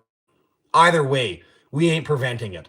We just have to just slowly push and figure our stuff out as we go. So I know. I got a lot of friends who are really aggressive with that, and it really annoys me. They'll call everyone stupid that believes in Pierre. They're like, oh, you're a moron. I think Pierre's any better. It's like, tell me your solution other than overthrowing democracy. Tell me your solution. You don't have one. There is nothing. You're not going to assemble any sort of band of creatures that are going to go in there and make anything better. You're going to screw us all. Like these guys who talk about, like, I like it. Yeah, we all want to get angry and violent and we want to overthrow things. But dude, if you do that, you're screwing us all. And that's all it's going to take is just a couple extremists, actual extremists, who go in there and push some crazy shit. And you want to see lockdowns, buddy. You're going to see the Emergencies Act used in all of its glory. What we've seen in Ottawa, that was only a very small fraction of what they can do with that act. That act has some serious weight behind it, and it's not to be taken lightly. And you start taking out politicians and trying to force your hand, you're going to screw us all. And I know I'm not on that train, man. I'm on the using democracy to restore democracy train. O'Toole was super lame. That guy was a geek, man. That guy was just like he was trying to get people's votes by saying, "Oh, we need to do lockdowns." He was trying to, like the liberals, trying to pull liberals over and salute the lockdown stuff and all that. It wasn't working. This is why he's gone. Just crazy guy, man. But Pierre, I mean, if you look at his whole campaign, the way he talks, the way he carries himself, haven't seen that in a long time, man.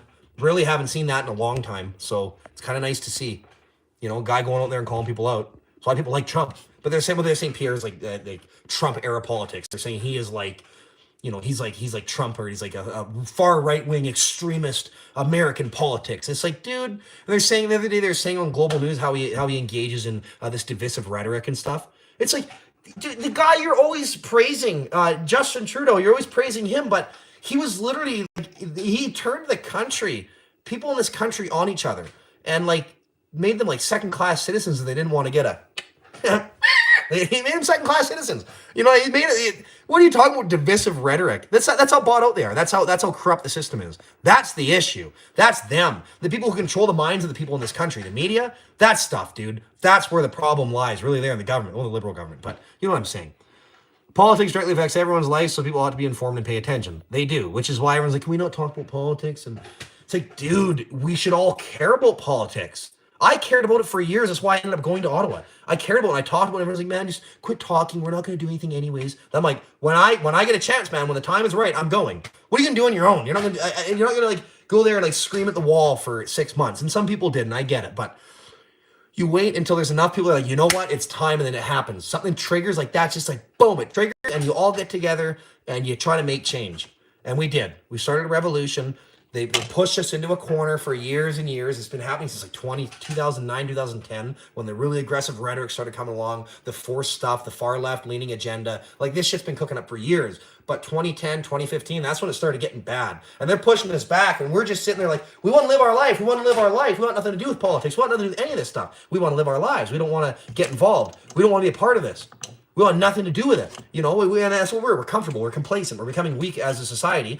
And then they push us into a corner until finally we're like, okay, we got to stand up and we got to do something. So the last couple of years, a lot of us has been educating ourselves on politics, taking a stand. I mean, it wasn't easy during the pandemic when everyone else was freaking out and they were bought out by fear to be a person that was like, no, we're not doing that. I'm not doing that. What are you scared of? And people would be lipping me off all the time. People would be disowning me. And I'm like, you know what? Now I'm a strong person. I know for a fact, because of where I've gone in life and where I've ended up now, that I'm on the right train here. And you're all just literally buying into fear, which is what people do. Fear attracts the fearful. The fearful, they want to push their bullshit on other people so they can feel safe.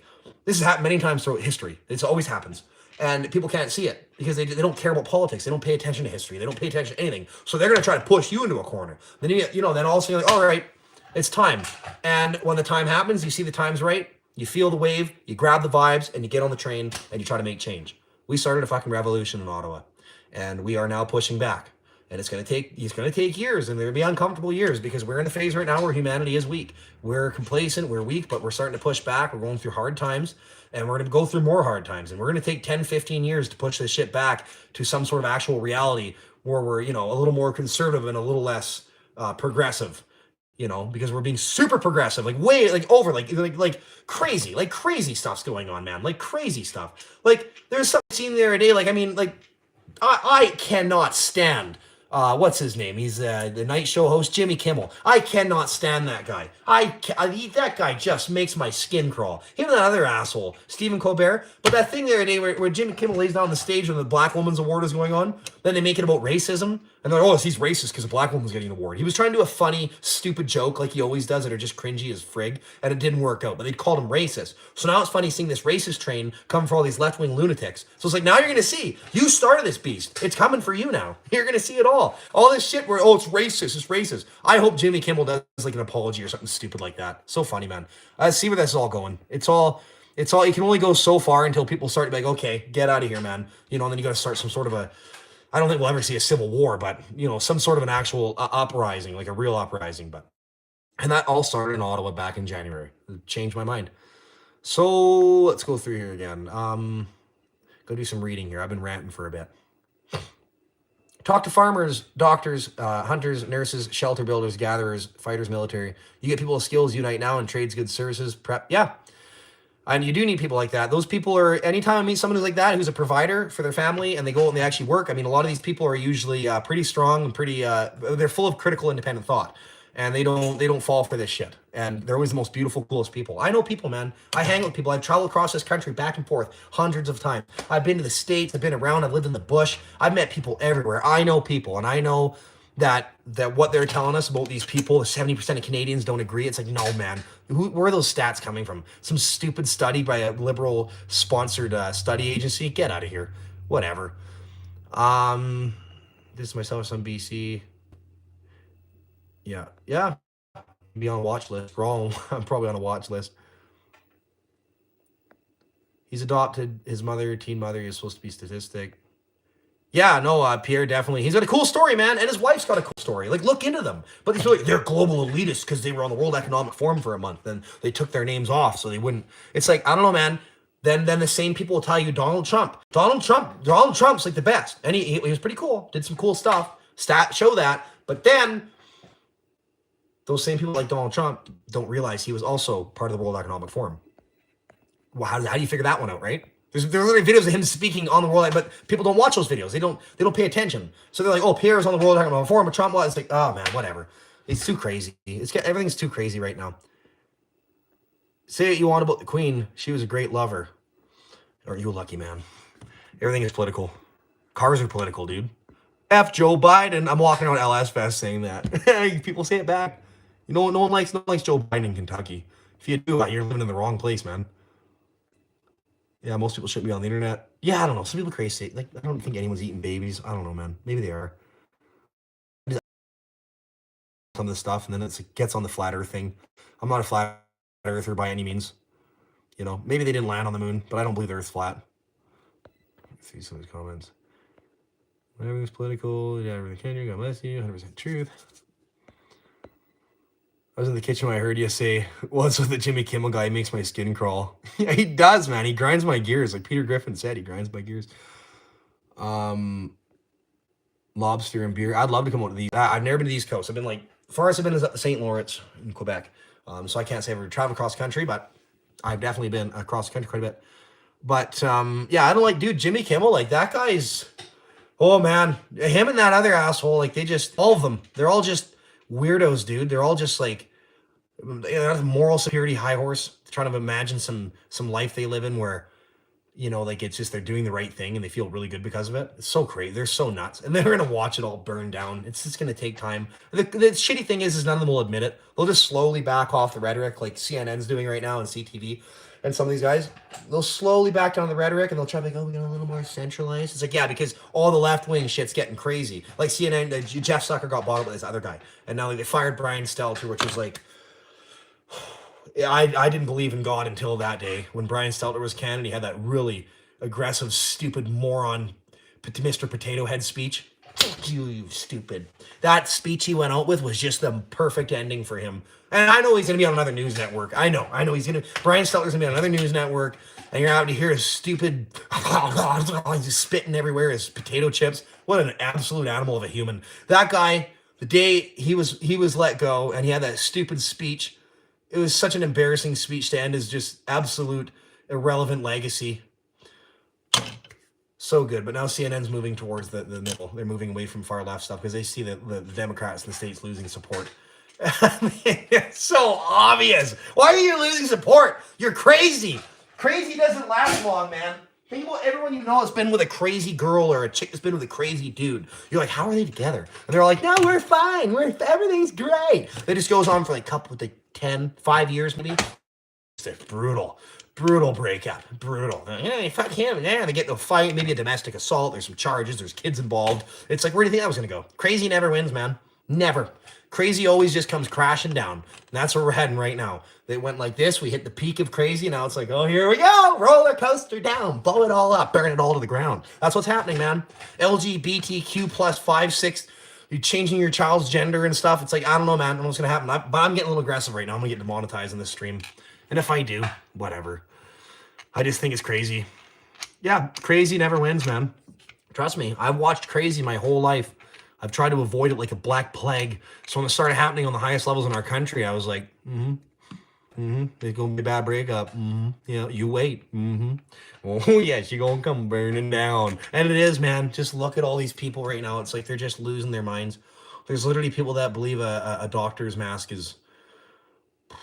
Oh, my goodness. I seen them down in the airport. I was in the airport. I haven't been out in years. I've been in the bush.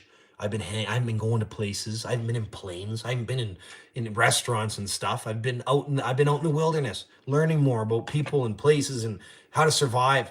And then I go on a plane and I see these people around me. I'm like, you guys are so miserable looking. The face diaper on, sitting there, sitting there. I'm like, you're in an airport of literally like probably 10,000 people in here, and you are the only one with one of those stupid things on. And you look fairly healthy.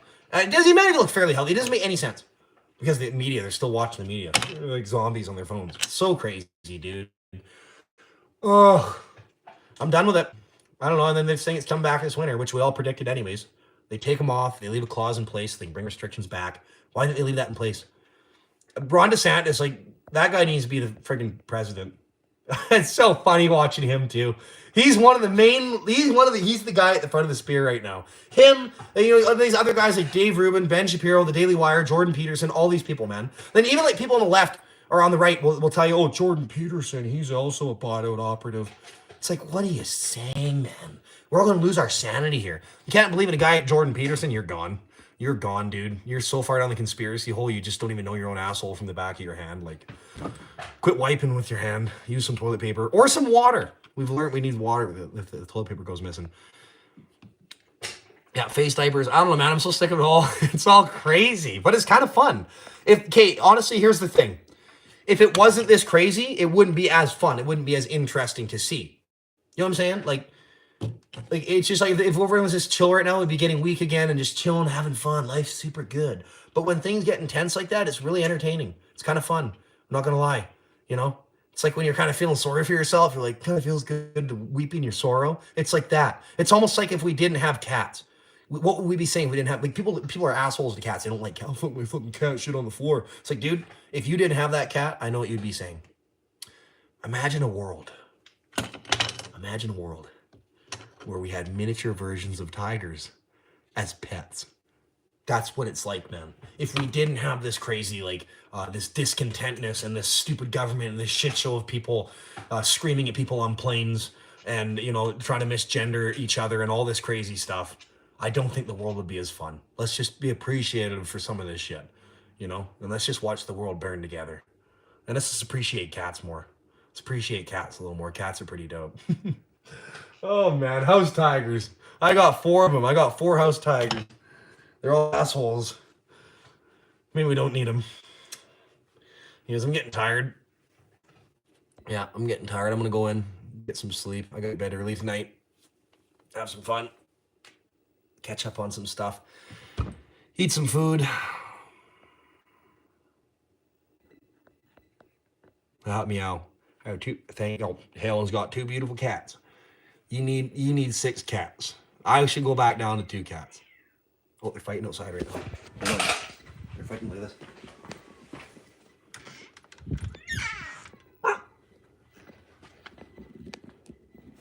Cat.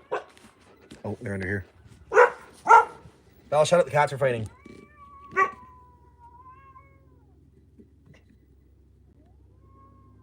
Oh, Belle's barking at the coyotes. Oh, fam. It's good chatting with you guys tonight. Oh, good chatting with you guys tonight. It's fun. Had a good time. Try to get my live streams on the road more. Like, I want to be, like, downtown Calgary tonight. I wanted to take you guys out live stream downtown Calgary, but I got other things going on, and I'm trying to catch up on some stuff. So, see you next Friday.